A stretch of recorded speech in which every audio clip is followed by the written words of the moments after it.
Baik, itu dia variasi penggunaan telur yang telah pun diberikan oleh responden kita dalam memberikan betapa pentingnya telur dalam kehidupan seharian, dari sudut masakan dan juga berkenaan dengan penggunaan dari sudut peniaga, pengguna dan juga mereka yang sentiasa mengamalkan telur dalam kehidupan seharian lah. Untuk itu kita ingin memberikan satu lagi perbincangan. Ini saya kira topik yang boleh memberikan ataupun menarik anda semua dalam mengetahui berkaitan dengan cara pembersihan dan apa yang sedang diambil berkaitan dengan isu bakteria Salmonella enteritidis ini.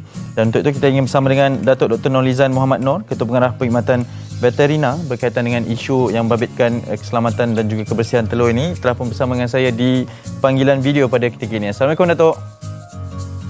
Waalaikumsalam warahmatullahi. Ya, selamat pagi. Oh ya, selamat pagi. Ya, yang pertama terima kasih kerana sudi bersama dengan kami. Datuk, ini adalah topik ataupun isu berkaitan dengan bakteria Salmonella enteritidis. Telah pun kita bacakan berkaitan dengan isunya dan juga mungkin Datuk boleh kongsikan terlebih dahulu bagaimana penguatkuasaan yang telah dilakukan bagi sekurang-kurangnya menangani isu yang sedang melanda dalam hal dan juga perihal telur ini, Datuk. Silakan.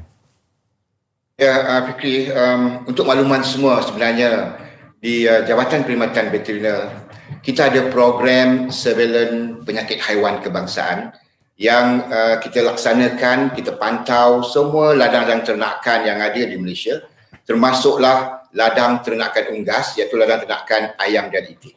Kerana di bawah program ini secara berkala kita menjalankan pemantauan, pengambilan sampel-sampel daripada ladang ternakan untuk kita jalankan ujian. Dalam konteks ternakan ayam, semestinya lah di Jabatan Perkhidmatan Veterina di bawah program kawalan surveillance penyakit haiwan kebangsaan, kita mengambil sampel-sampel daripada kloka ayam, sampel pickle samples, sampel-sampel makanan dan air minuman dan sampel telur untuk kita melihat sama ada hasil telur yang dikeluarkan daripada mana-mana ladang ternakan itu bebas daripada jangkitan Salmonella dan termasuklah Salmonella enteritidis dari masa ke semasa.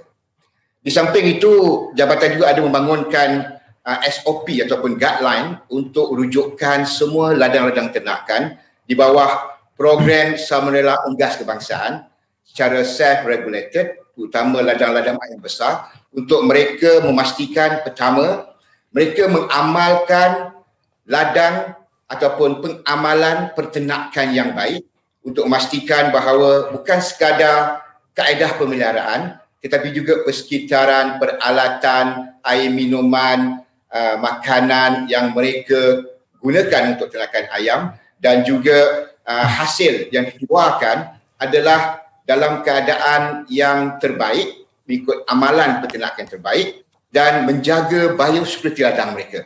Dan dalam konteks ini sepatutnya setiap ladang, khususnya ladang-ladang komersial yang bukan sekadar mengeluarkan telur mereka untuk tujuan pasaran ekspor tapi juga untuk pasaran tempatan, telah menjalankan program pemantauan dari masa ke semasa untuk memastikan bahawa hasil keluaran ladang mereka termasuk telur yang dikeluarkan oleh mana-mana ladang ayam penelur adalah selamat daripada mana-mana kontaminasi bakteria, termasuklah bakteria Salmonella dalam konteks yang kita bicarakan sekarang ialah Salmonella enteritidis. Ya, Datuk, mungkin untuk meredakan kerisauan dan juga kebimbangan pengguna, terutamanya dalam negara kita, sejauh mana sebenarnya ianya telah tercemar bakteria ini dan adakah ianya telah berada dalam pasaran atau keadaan masih lagi dalam keadaan terkawal ni, Datuk?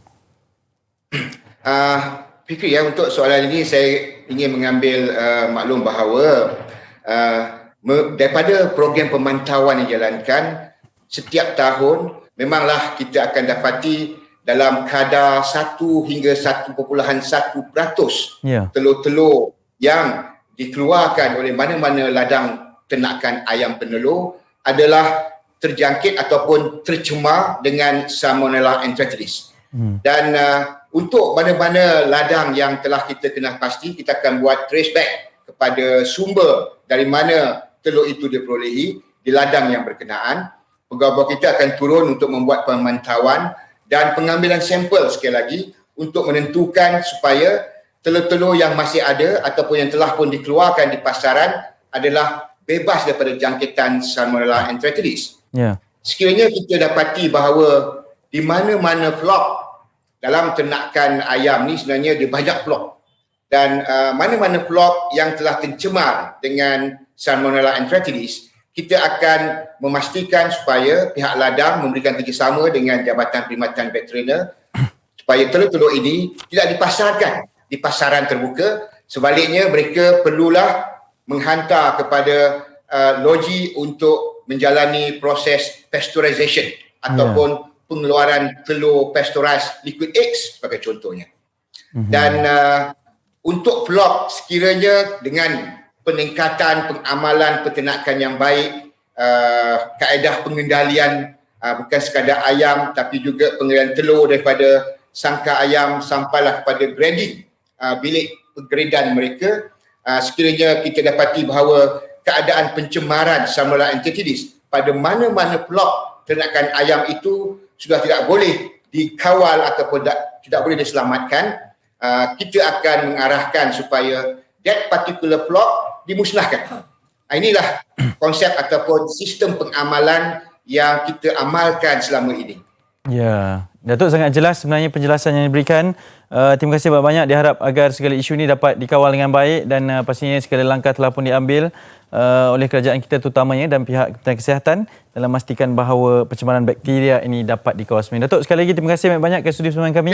Saya mengambil kesempatan sikit untuk memaklumkan bahawa kalau boleh saya ingin mengambil kesempatan kepada semua pengguna di Malaysia supaya jangan khawatir, kita akan menjalankan tugas dan tanggungjawab kami untuk memastikan supaya pasaran telur di pasaran tempatan selamat. Dan kita ingin nasihatkan, tadi kalau kita lihat dalam paparan tadi, rata-rata rakyat Malaysia telah pun educated. Mereka tahu bagaimana nak mengendalikan telur dengan baik dan pastikan bahawa mereka memperoleh telur yang bersih, tidak ada pencemaran najis dan disimpan di tempat yang sesuai dengan telur yang berkenaan.